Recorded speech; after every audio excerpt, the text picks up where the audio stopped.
एक बार फिर से आपको सभी को जय मसीह की।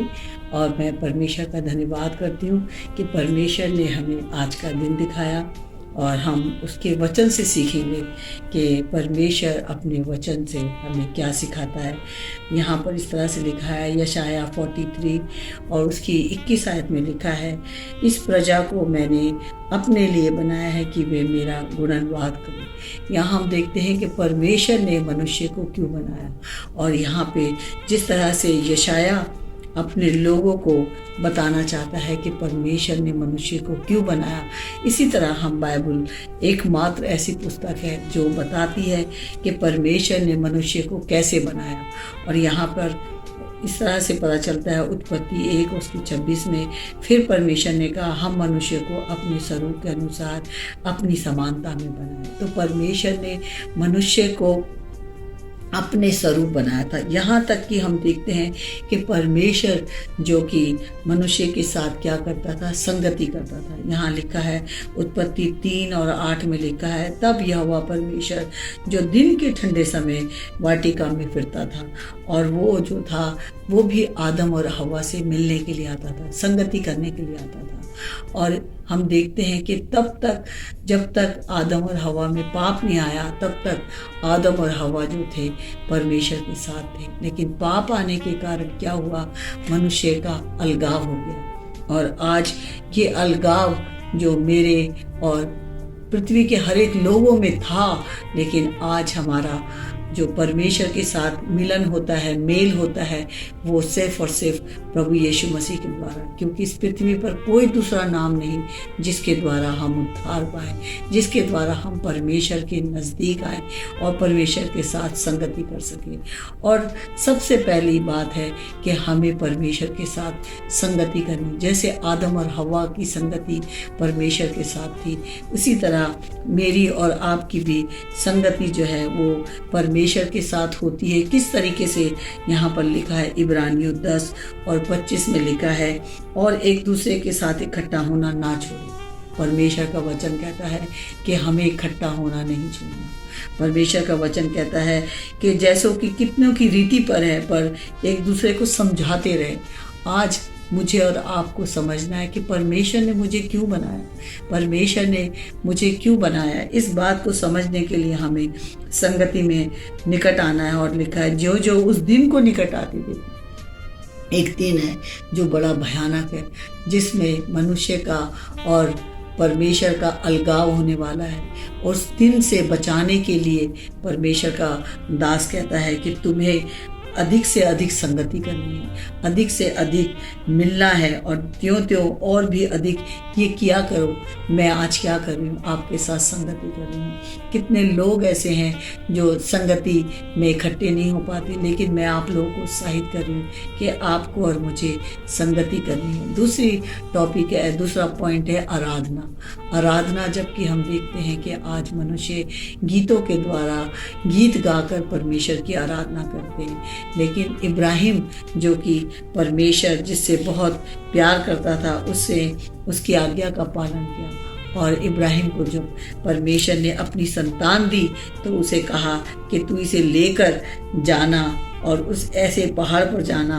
और वहाँ पर अब्राहम जो था वो पहाड़ पर गया, और वहाँ जाकर उसने अपने बेटे को कुर्बान करना के लिए परमेश्वर ने कहा, लेकिन उसने उसकी आज्ञाकारिता को पूरा किया। यहाँ आराधना जो है आज्ञाकारिता को बताती है। तो अब्राहम ने क्या करा, परमेश्वर की आज्ञा का पालन किया। साथ ही साथ हम देखते हैं कि अय्यूब जो कि परमेश्वर के सामने खरा व्यक्ति था, उसे भी परमेश्वर की आराधना की। किस तरीके से उसके सब लोगों ने उसे छोड़ दिया। एक दिन ऐसी मुसीबत आई कि उसके बेटे और बेटियां इस पृथ्वी पर नहीं रहे, यहाँ तक कि उसकी पत्नी ने भी उसे कहा कि तू अपने परमेश्वर को कोस, लेकिन उसने परमेश्वर के ऊपर विश्वास किया। उसने कहा कि जिसने दिया उसने लिया, उसका नाम मुबारक हो। तो ये भी उसने आराधना की। और हम देखते हैं साथ ही साथ अय्यूब के जीवन को। अय्यूब ने भी साथ ही साथ हम देखते हैं यूसुफ के जीवन को कि यूसुफ ने भी अपने जीवन से आराधना की थी।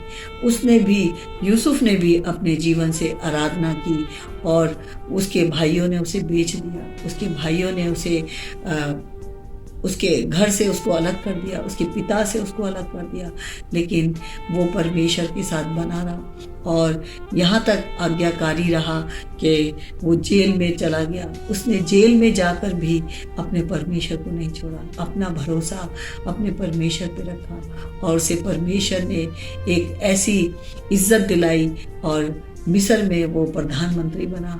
और हम देखते हैं कि इस तरह से भी यूसुफ ने अपने जीवन से परमेश्वर की आज्ञा का पालन किया। ये थी उसकी आराधना। और साथ ही साथ हम एक ऐसी बहन को भी देखते हैं जिसका नाम मरियम है और उसने जो कि बहुत सारी दुष्ट आत्माओं से घिरी हुई थी और जब यीशु से वो मिली तो उससे वो चंगाई उसने पाई और उसने सबसे कीमती इत्र जो था वो यीशु मसीह के चरणों में डाल दिया और अपने बालों से उसके पैर पोंछे। ये थी आराधना। उसने अपना सबसे कीमती इत्र जो था प्रभु यीशु मसीह के चरणों में डालकर उसने आराधना की।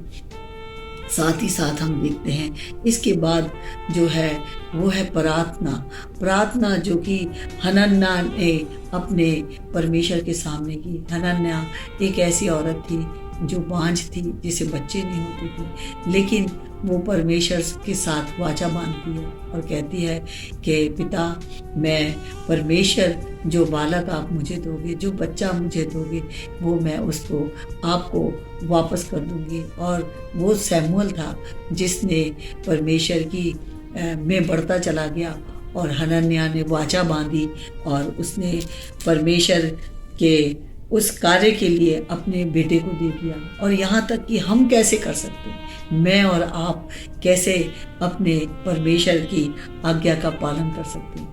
पहला तो हमें अपने प्रभु यीशु मसीह पर विश्वास करना है। जब हम प्रभु यीशु पर विश्वास करते हैं तो विश्वास करके जब हम आगे बढ़ते हैं तो हमें एक और कदम उठाना है भले कार्यों के द्वारा। हम भले कार्य कैसे कर सकते हैं? परमेश्वर का वचन कहता है कि हर्ष से देने वाले से परमेश्वर प्रेम रखता है। हम जो अपने जॉब से, जो अपने बिजनेस से कमाते हैं, उससे हम क्या कर सकते हैं कि यहाँ पर पौलुस कहता है, क्योंकि इस सेवा को प्रमाण स्वीकार करके वे परमेश्वर की महिमा प्रकट करते हैं कि तुम मसीह के सुसमाचार को मानकर उसके अधीन रहते हो और उनकी और सबकी सहायता करने में उदारता प्रकट करते रहते हो। हम क्या कर सकते हैं कि जो भी परमेश्वर हमें देता है हम उसमें से प्रभु के दास को दे सकते हैं। जो लोग सेवा का कार्य करते हैं, जो लोग परमेश्वर के प्रचार के लिए एक देश से दूसरे देश में जाते हैं, एक गांव से दूसरे गांव में जाते हैं, हम उनकी मदद करके भी परमेश्वर की महिमा कर सकते हैं। हम ये कार्य कर सकते हैं। साथ ही साथ जो पतरस है वो भी हमें सिखाता है। उसके पहला पतरस 2 और उसके 12 में लिखा है कि हम कैसे मसीह के कार्य में बढ़ चढ़ कर हिस्सा ले सकते हैं।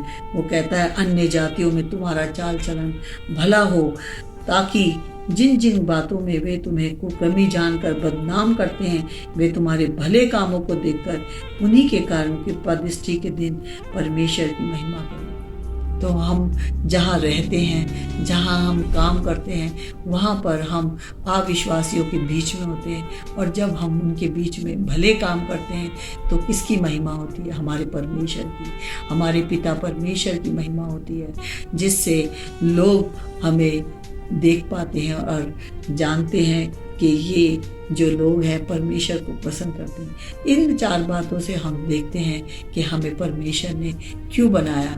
आइए हम प्रार्थना करें। महान जीवित पिता परमेश्वर, मैं धन्यवाद करती हूँ आज के दिन के लिए, समय के लिए, इस मौके के लिए। पिता, ये जो 4 बातें हैं, संगति, आराधना, प्रार्थना और अपने पास जो कुछ भी है उससे परमेश्वर आपके लोगों को देकर हम आपकी महिमा कर पाते हैं। परमेश्वर, इन कार्यों में करने के लिए हमें सामर्थ्य चाहिए। पाक रूह पवित्र आत्मा हमारी मदद करना, ताकि इन कामों को करने के लिए हम बढ़ चढ़कर हिस्सा लें, क्योंकि आपने हमें अपने स्वरूप बनाया है। परमेश्वर, मैं आपका धन्यवाद करती हूँ। सारी महिमा और सारा आदर आपको देती हूँ, यीशु मसीह नासरी के नाम से, आमीन।